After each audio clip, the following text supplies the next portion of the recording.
Kalau saya lihat aktivitas luar ruangan saat ini sih sangat diminati juga oleh ibu-ibu dan bapak-bapak karena memang orang-orang kan lagi butuh liburan. Dan memang salah satu ketika pandemi orang-orang itu jadi menjadi hobi berolahraga kan, hobi camping kayak gitu kan, itu menjadi sebuah market yang segar. Ini pun saya udah menjualnya hampir ke 8 negara.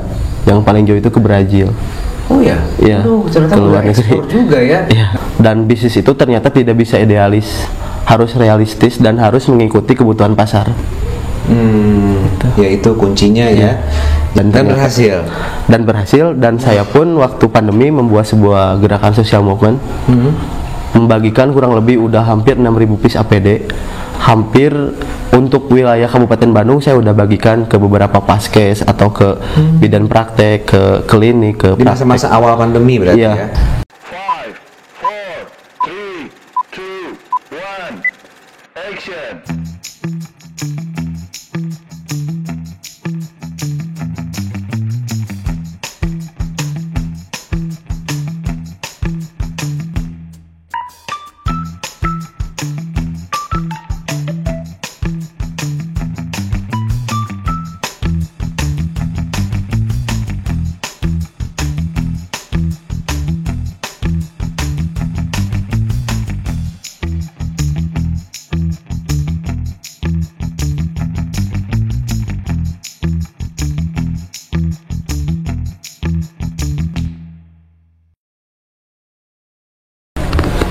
Assalamualaikum warahmatullahi wabarakatuh.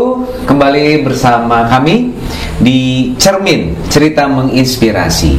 Lagi-lagi saya menghadirkan anak-anak muda yang punya potensi, yang punya semangat juang, bisa bermanfaat bagi dirinya dan juga orang di sekitarnya. Kali ini kita akan menghadirkan Kang Eki.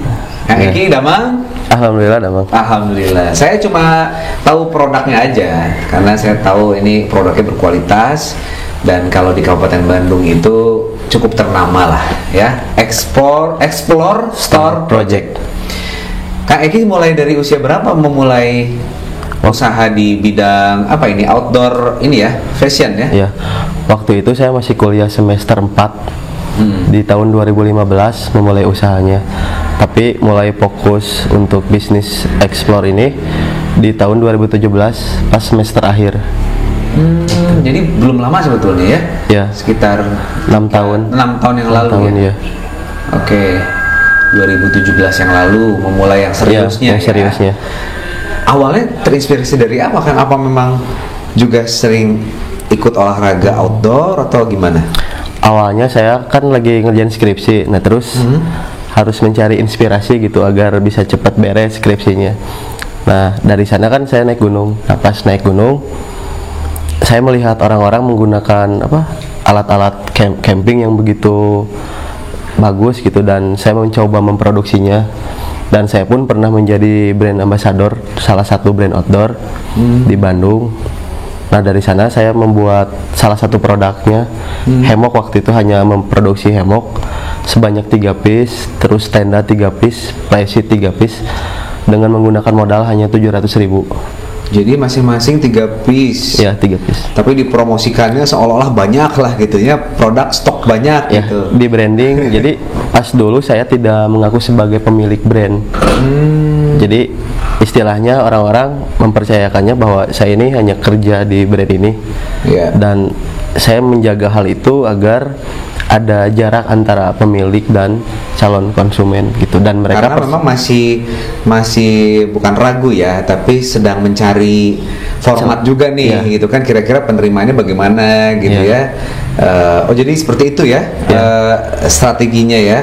Nah ketika dijual terus stoknya cuma terbatas tuh gimana tuh? Jadi kan misalnya waktu itu saya produksi 3 hemok, yang satu dipakai foto produk, nah terus yang 2 dijual, nah yang satunya lagi karena ada yang beli dijual. Yang untuk foto produk iya dijual, udah dicuci, karena kan memang keterbatasan dari modal. Ketika barang nggak ada, sementara harus produksi, dana terbatas, gimana? Apa yang dilakukan? Yang dilakukan jadi saya hanya mengoptimalkan uang yang ada. Jadi diterima pembelian, Ya. ya mereka transfer.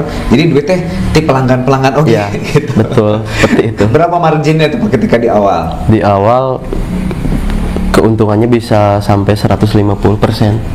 Oh, cukup Ya, tinggi ya. Ya, lumayan. Jadi dari customer yang transfer, terus baru diproduksi. Ya, ada sistem. Cukup lama dong waktunya dari mulai adanya pembayaran dan pengiriman barang. Enggak, paling lama 2 sampai 3 hari. Wah, ini kreatif juga nih ya. Jadi sebetulnya usaha tanpa modal yang besar ya, tapi kita tinggal PO saja Iya, ya reorder. dari customer sendiri gitu ya. Nah, apa sih yang menjadi ciri khas dari Explore Store Project ini? Oh, jadi ciri khasnya kita menjual produk-produk alat keluar ruangan dengan harga yang terjangkau dan berkualitas. Pengrajinnya? Pengrajinnya Maklon dulu. awalnya Maklon, sistem vendor kalau sekarang kan Iya. namanya. Nah, dari 2017 baru saya produksi sendiri, dan sekarang pun ada beberapa produk yang masih di vendor. Ada berapa jenis produk yang sampai dengan hari ini Kang Eki jual? Sebetulnya saya mempunyai 4 brand, 4 brand dengan segmentasi pasar dan kategori produk yang berbeda. Yang brand pertama ada Explore Store Project, Ya. yang kedua ada Beanbag Explore, yang ketiga Apa? Beanbag Explore. Beanbag Iya. Explore. Kalau beanbag itu kayak kursi sofa tapi tanpa rangka. Nah, yang ketiga pas pandemi saya membuat brand baru ISP Medic, gitu singkatan dari Explore Store Project. Nah, 2021 kemarin saya membuat brand baru namanya Beach Explore, disingkatnya BX. Masih dengan pakaian ya, Iya, untuk pakaian. khusus pantai. Untuk berarti. pantai kalau itu. Nah, itu yang nggak nyambung gitu teh antara baju Explore Store Project terus karena kursi itu. Gimana ceritanya itu? Sebetulnya waktu itu saya pernah pergi ke tempat wisata di Bogor dan melihat unik itu ada kursi sofa tapi tanpa rangka. Dan waktu itu memang saya masih idealis mungkin. Jadi pengen produksi beanbag tapi tidak menggunakan butiran styrofoam dari pabrik. Nah, waktu itu 2018 baru saya bisa membuat mesin custom yang bisa mengolah styrofoam yang awalnya menjadi limbah, dan mungkin bisa menjadi pilihan solusi agar styrofoam tersebut bisa digunakan untuk beanbag. Satu unit mesin itu kan cukup tinggi harganya. Enggak, waktu itu memang saya produksi mesinnya masih di pengrajin lokal. Oh. Iya. Dan kerjasama. Enggak jual lepas. Jadi Berapa kebutuhan waktu itu kalau boleh tahu? kurang lebih di 25 juta. Oh, oke.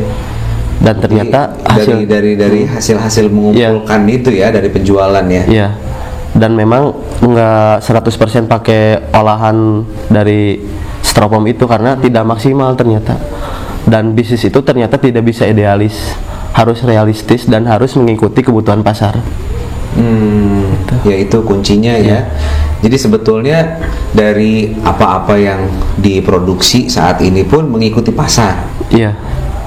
Ini nggak sih ada perlawanan nggak sih misalnya dalam pemikiran ya, kan sesuai passion harusnya kita Iya. dalam melakukan apapun ya, tapi kita Iya. berseberangan nih dengan selera pasar, tapi mau nggak mau kita ikutin. Ada nggak tuh perasaan denial itu ya, menolak untuk ini harusnya nggak kayak begini nih gitu, dan ingin dipaksakan sesuai dengan apa yang dipikirkan. Itu pernah nggak ngalamin kayak gitu? Pernah sih, karena kan kita pun memproduksi barang karena kan ada sebuah masalah yang harus dibereskan dan dijawab dengan sebuah produk. Karena kan sebetulnya bisnis itu adalah memecahkan masalah. Oke. Jadi misalkan ketika pandemi orang-orang membutuhkan APD, berarti kan itu ada sebuah masalah, lalu kita jawab dengan membuat APD. Waktu itu saya membuat APD-nya dengan warna-warni, APD-nya nggak warna putih ataupun hijau, karena saya terinspirasi dari sebuah artikel di website Jepang. Waktu itu saya pernah baca, dan di Jepang konon katanya APD-nya warna-warni, tapi saya nggak pernah validasi bener enggaknya. Jadi saya adaptasi aja di Indonesia gitu, dan ternyata- berhasil. dan saya pun waktu pandemi membuat sebuah gerakan social movement, membagikan kurang lebih udah hampir 6.000 piece APD hampir untuk wilayah Kabupaten Bandung saya udah bagikan ke beberapa paskes atau ke bidan praktek, ke klinik, ke Di masa-masa awal pandemi berarti iya, ya. pas 2019 itu sampai 2000. Berarti banyak yang keluar dong. Maksud dari sisi produksi kan Iya. lumayan banyak tuh kan untuk Iya. bisa mencetak sampai ribuan APD kan. Ya, kurang lebih untuk APD sih kita udah produksi hampir 35.000 piece APD dan pengirimannya hampir ke seluruh Indonesia. Apa yang mendasari terus pada akhirnya udahlah kita bagikan saja gitu. Sementara kan juga Kang Erik kan juga Iya. butuh Iya. kan kekuatan modal untuk memproduksi berikutnya dari produk-produk Iya. ini. Sebetulnya saya waktu itu masih kerja di Puskesmas Cimaung. Oh, jadi sambil Iya. merintis ini masih kerja. Kerja. Jadi sebagai tenaga kesehatan. Sebagai tenaga administrasi waktu itu. Oh, oke. Nah, terus kan pas awal-awal tenaga medis hanya menggunakan jas hujan plastik. Nah, terus saya membuat sampel APD. Terus awalnya saya nggak akan menjual APD-nya karena ingin membuat APD hanya untuk puskesmas aja, untuk tempat saya kerja. Nah, lalu saya coba posting iklan di salah satu marketplace. Baru posting 1 menit itu yang transaksi udah lebih dari 1000 piece APD terjual. Padahal saya belum produksi. Oke. Nah, dari sana terus kepikiran membuat sebuah gerakan social movement dan saya membagikan APD di hari Rabu dan Sabtu biasanya. Dan waktu itu pun saya ikut nominasi 1 Indonesia Award dari Astra dan Koran Tempo kalau nggak salah. Karena kiprahnya itu tadi itu, ya, gerakan untuk social movement. tadi Iya. ya. Jadi sosialnya dapat, Iya. juga promosi dapat juga. Iya. Karena kan orang juga butuh Iya. APD kan. Betul. Oke. Jadi itu salah satu kuncinya ya. Jadi berbagi itu Iya. bisa mendatangkan banyak keuntungan. Efeknya seperti itu ya. Iya. Tapi menarik bahwa bisnis itu adalah untuk memecahkan masalah. Ketika kita berbisnis malah jadi tambah liar masalah, ada yang salah dengan bisnis Anda. Ya udah, nanti kita akan lanjutkan obrolan kita dengan Kang Eki. Luar biasa ternyata dari profil beliau ini yang pendiam ini ternyata banyak sekali hal yang bisa kita ambil. Kita akan lanjutkan sesaat lagi, tetap di Cermin, cerita menginspirasi. Bukan hal yang mudah memang mempertahankan bisnis di tengah status pandemi dengan kebijakan-kebijakan yang kurang menguntungkan bagi para wirausahaan kecil, terutama bagi mereka yang baru saja memulai untuk mulai bergerak membangkitkan usahanya. Tapi bukan berarti lantas itu bisa mematahkan semangat para pelaku UKM untuk tetap berkarya dalam mengembangkan bisnisnya. Hal ini yang kemudian lantas menjadikan saya untuk tergerak membantu usaha-usaha menengah ke bawah yang memang sangat potensial untuk berkembang. Banyak di tengah-tengah kita usaha-usaha kecil yang memang punya potensi sangat besar untuk membangkitkan ekonomi kala Indonesia seperti ini. Pemuda-pemuda yang terus berkarya menciptakan peluang usaha sendiri, setidaknya untuk menghasilkan lapangan pekerjaan bagi dirinya sendiri.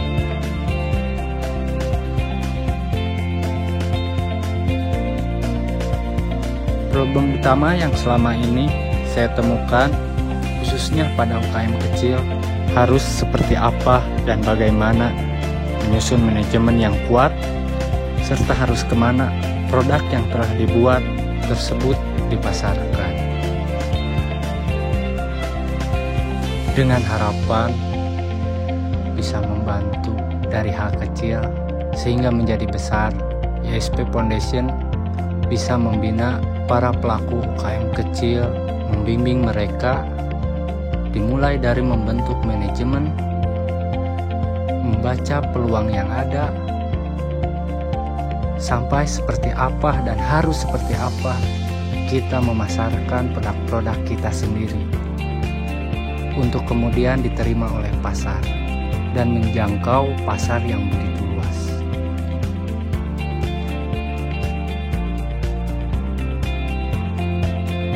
Dengan pengalaman dan ilmu yang saya miliki, maka maka ESP Foundation akan menjadi kendaraan saya, menjadi wadah saya untuk memberikan semangat kepada mereka,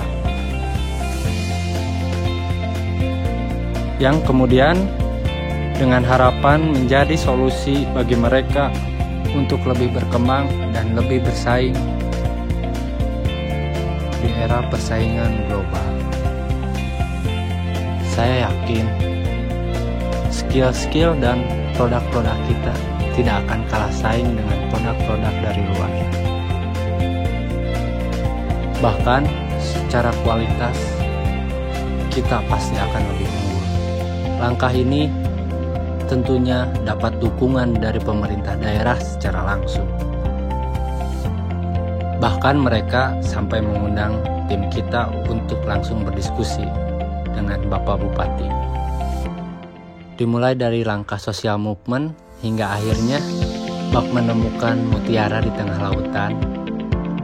Saya berhasil melihat peluang para wirausaha daerah yang kemudian hari saya yakin ini akan menjadi perusahaan-perusahaan besar dan mampu menggerakkan roda perekonomian negeri kita. Memulai dari hal yang kecil. Ya, alhamdulillah kita masih diberi kesempatan untuk ngobrol-ngobrol sesuatu yang manfaat yang bisa kita gali dari seorang pengusaha muda asal Kabupaten Bandung. Dari mana asalnya, Kang? Dari Cangkuang. Dari Cangkuang. Ya. Oh iya, waktu itu saya pernah diundang juga pas peresmian ini ya. Creative Space Explore Store Project. Mau kok apa? Nama merek Explore Store Project ini, cuma waktu itu pas lagi berhalangan. Alhamdulillah bersedia untuk diundang di sini, dan saya ingin tahu apa yang mendasari pada akhirnya ingin hijrah ke sesuatu yang lain, ke yang baru gitu ya. Sementara kita tahu nih bahwa setiap orang dengan apa yang dia lakukan saat ini, ketika ada ketidakpuasan, dia ingin mencoba hal-hal baru. Tapi untuk meninggalkan pekerjaan ini juga masih belum bisa gitu ya, karena merasa belum yakin gitu, belum punya power untuk dengan hal baru tersebut. Nah, saya kira prosesnya ini keren banget ya. Jadi dimulai dengan sesuatu yang Kang Eri sendiri meyakinkan diri dengan pilihan ini tepat atau tidak untuk pada akhirnya meninggalkan yang lama gitu. Nah, gimana tuh prosesnya? Kalau untuk proses dari segi pekerjaan atau dari pekerjaan. replik pekerjaan, awalnya kan saya disuruh kerja oleh orang tua, karena orang tua saya sih sebetulnya tidak mengizinkan untuk 100% bisnis, karena ada kapok gitu kalau orang tua, karena dulu pernah kena tipu sama orang lain. Tapi juga pedagang ya, sama orang tua juga sama, atau pegawai juga? Kerja, waktu itu kerja di salah satu PT di daerah Banjaran. Dan saya pikir ketika kita kerja di perusahaan atau korporasi yang lebih besar, pasti waktu kita berinteraksi dengan anak dan keluarga itu terbatas. Tuh, karena jadi alami juga ya, mereka Erik. Nah, saya nggak mau gitu ada saudara saya atau teman saya yang dekat dengan rumah, orang tuanya atau saudaranya kerja di sebuah korporasi besar, karena dari segi interaksi dan silaturahmi kita memang agak terbatas gitu. Dan saya pun ketika memilih kerja di salah satu instansi di Kabupaten Bandung, kan masih honor, jadi tenaga honorer, dan baru resign di tahun 2022 karena di kontraknya kan 3 tahun dari 2018 sampai 2021. Dan waktu itu emang dari segi bisnis sih, jadi yang jadi aneh ketika saya kerja, jadi kesempatan untuk mengembangkan bisnis itu malah lebih besar gitu. Waktu 2018 saya pernah mendapatkan penghargaan dari Gubernur Jabar menjadi wirausaha baru berprestasi. Nah, terus dapat penghargaan juga dari kemarin dari Dispora, itu jadi pemuda pelopor. Terus itu gimana tuh, memang profilnya ditemukan instansi-instansi tersebut, atau memang ada mendaftar atau bagaimana? Ada perlombaan yang kemarin terakhir itu.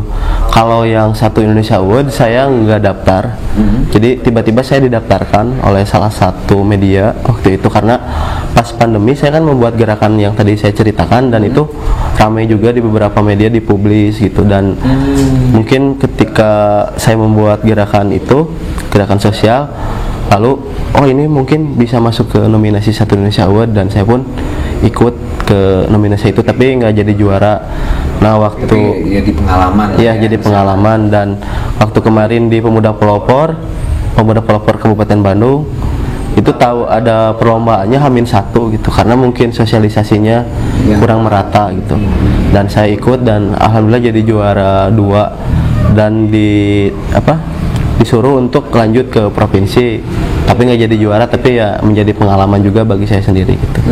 Jadi sebetulnya momen-momen itu ya kegiatan-kegiatan itu ternyata bisa bisa berpengaruh untuk meningkatkan kualitas diri dan apa yang didapatkan tuh dengan berinteraksi dengan teman-teman lain yang memiliki kompetensi yang dirasakan oleh Eki sendiri bagaimana?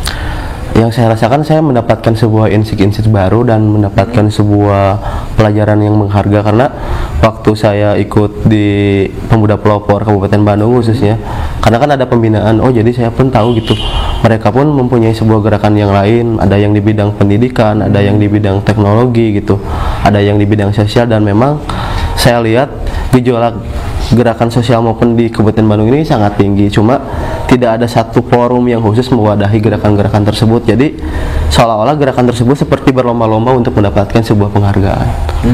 Dan mungkin ini harus diperhatikan juga oleh pihak pemerintah agar gerakan-gerakan sosial ini tidak padam dan orang-orangnya nggak ada gesekan-gesekan. Yang penting mah kita mempunyai gerakan sosial ya boleh-boleh dan sah-sah saja kalau itu mah.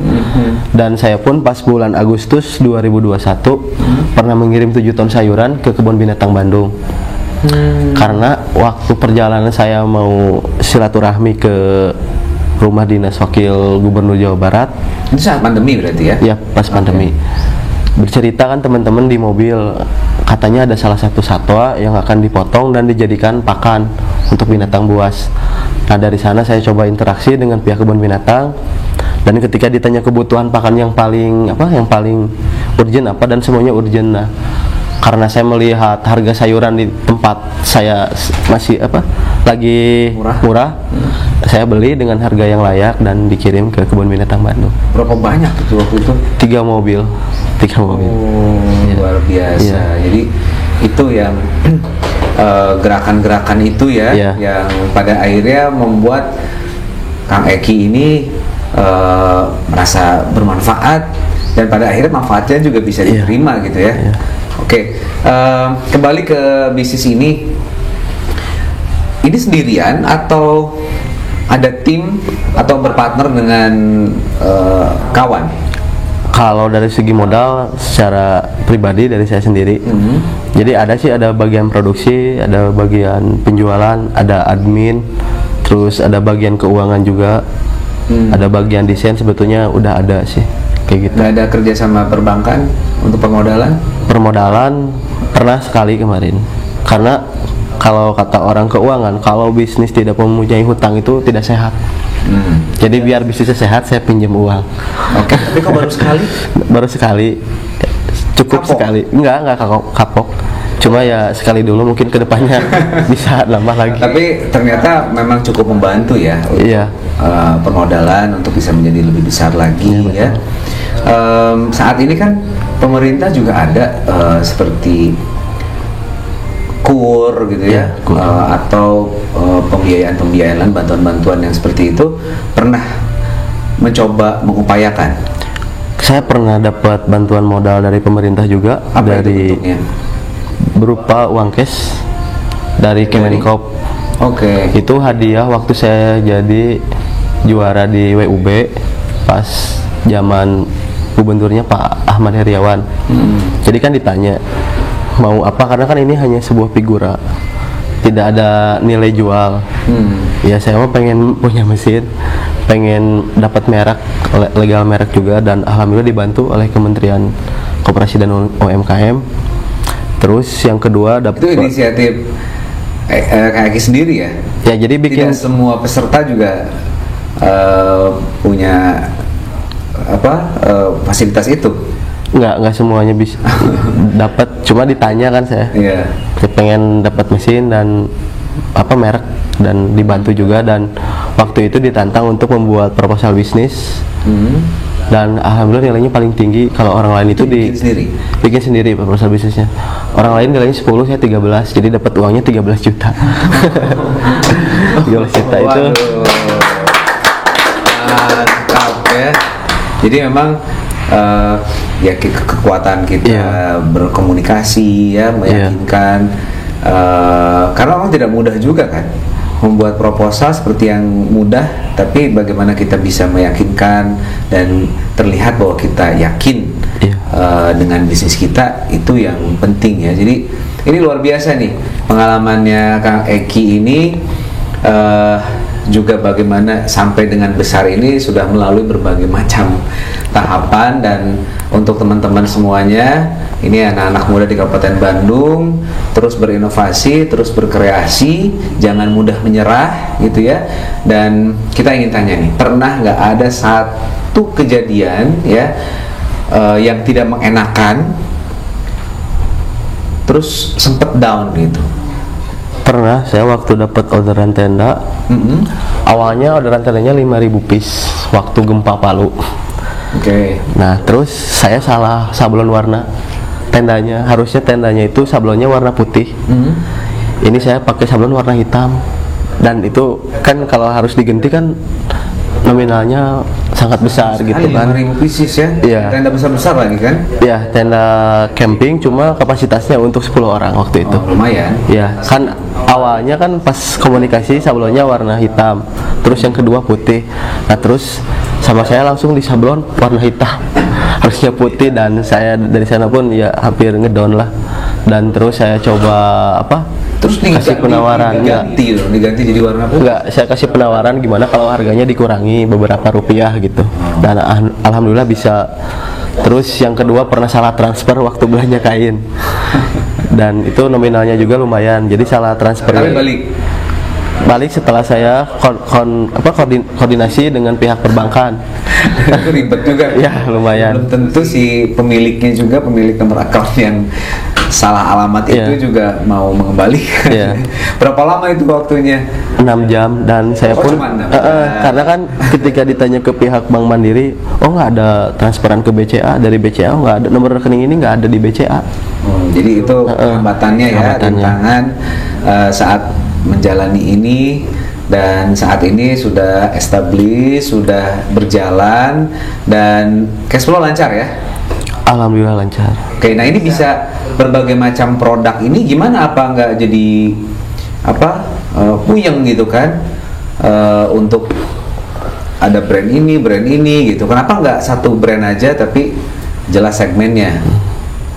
Karena kan saya awalnya kan satu brand. Nah, terus kalau dari segi kalau dilihat pusing atau tidak kan namanya juga bisnis, dan kalau orang bisnis itu kan kerjanya 24 jam dan tidak ada sebuah maksudnya tidak pusing, karena saya pun kan udah ada timnya khusus. Misalnya ada yang handle produksi untuk APD, ada yang handle untuk outdoor, ada yang handle untuk bin bag, dan ada yang handle juga untuk produksi BX yang baru.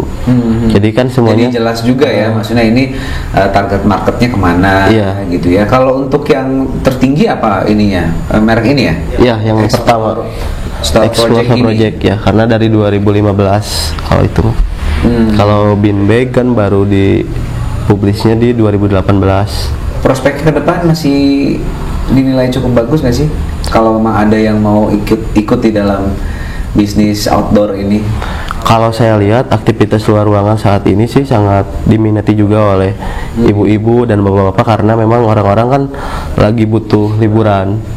Dan memang salah satu ketika pandemi orang-orang itu menjadi hobi berolahraga kan, hobi camping kayak gitu kan, itu menjadi sebuah market yang segar seperti itu. Dan ini pun saya udah menjualnya hampir ke 8 negara. Yang paling jauh itu ke Brazil. Oh ya, Iya, aduh, ternyata ke luar udah ekspor negeri. juga ya. Iya. Nah ini gimana nih ya kalau pengembangan dari sebuah produk yang sudah jalan, terus bagaimana bisa sampai ekspor, secara regulasinya harus tembus seperti apa? Nah ini kalau penasaran berarti harus kembali lagi nanti setelah kita rehat sebentar bersama kami di Cermin, Cerita Menginspirasi. Ya, kembali.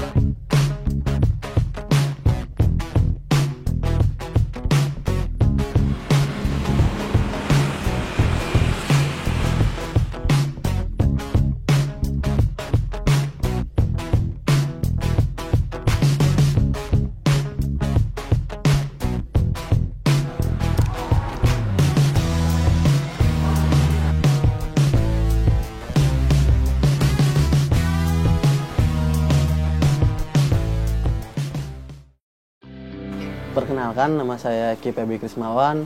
Umur saya 26 tahun, tinggal di Soreang, Kabupaten Bandung. Untuk kegiatan sosial maupunnya itu bernama Explore Care, di mana kegiatan ini membagikan APD secara gratis di hari Rabu dan Sabtu. Awalnya cuma beli 50 meter untuk produksi APD di tempat produksi Explore. Nah, dan semua dikasih ke puskesmas. Jadi sebelumnya nggak jual dulu.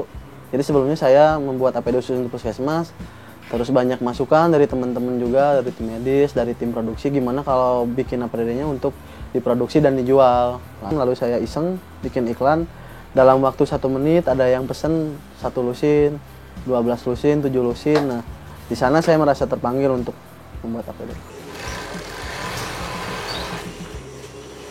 Untuk APD yang diproduksi itu ada 2 bahan, ada yang 80% waterproof, ada yang 100% waterproof.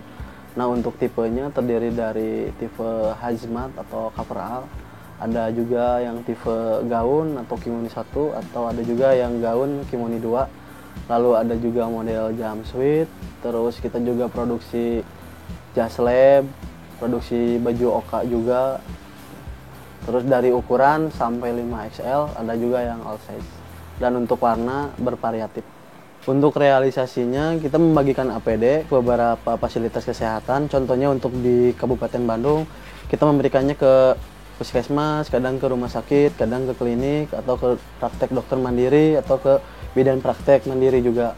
Nah, untuk pembagiannya itu ada yang berupa hazmat, ada yang berupa gaun, ada yang berupa face shield, ada yang berupa kacamata dan sarung tangan, dan tergantung stok yang ada di gudang Explore Self Project.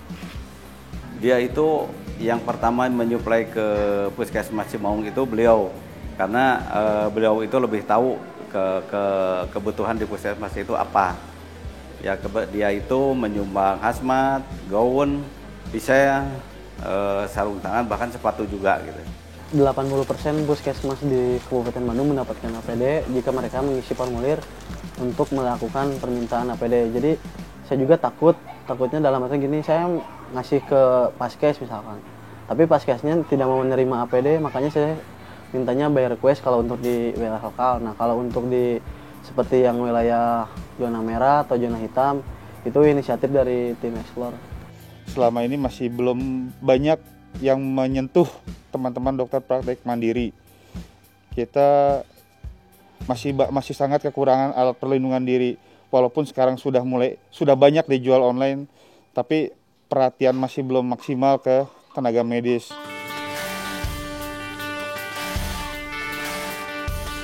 Saya bersyukur bisa saling membantu dengan Eki, karena kerjaan ini sangat membantu lah. Dalam dari segi ekonomi gitu. sehari-hari. Apalagi dengan keadaan dalam kondisi pandemi sekarang kan, kita dari pabrik diliburin kan, jadi alhamdulillah di rumah bisa kerja. Sangat membantu Bos Eki memberi pekerjaan ini untuk menambah sehari-hari keluarga saya. Kalau kita sudah punya targetan, karena untuk pembagian APD itu maksimalnya 10.000 piece. Nah, kalau misalkan pandemi ini masih terus berlangsung, tidak menutup kemungkinan akan menambah kuota pembagian APD secara gratis.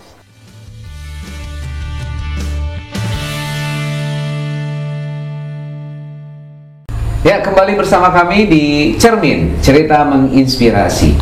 Masih bersama Kang Eki dengan produk outdoornya dan semangatnya yang luar biasa, kalem tapi menghanyutkan ya. Jadi semangat juangnya cukup tinggi.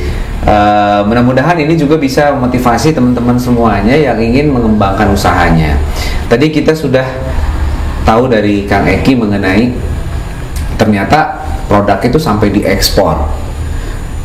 Awalnya seperti apa tuh? Apakah memang ada channel di sana, ada kawan di sana, atau ada pembinaan dari Dinas Perindustrian di Kabupaten Bandung misalnya? Langkah-langkah yang harus ditempuh seperti apa? Kalau waktu itu sebelum pandemi saya kerjasama dengan tim marketing saya di Jakarta untuk pengirimannya ke Singapura dan ke Malaysia. Jadi tim marketing ada yang di Bandung, ada yang di Jakarta? Ya, di Jakarta itu teman kuliah waktu dulu. Oh, oke. Ketemu di sebuah event festival outdoor Indonesia waktu itu. Dan pas pandemi saya mencoba mengembangkan penjualan dengan mendaftarkan di Shopee UMKM Export. Ada kan itu program Shopee. Nah, terus saya coba ya? Di marketplace, dan untuk regulasinya sih sama pihak Shopee diurusnya. Jadi kita hanya fokus untuk memproduksi dan mengirim barang saja. Nah, saat berpindah kerjasama dengan ya marketplace besar gitu, kendalanya waktu itu seperti apa tuh? Sementara kan dari sisi legalitas, mungkin perpajakan, ya. Itu kan pasti ribet tuh.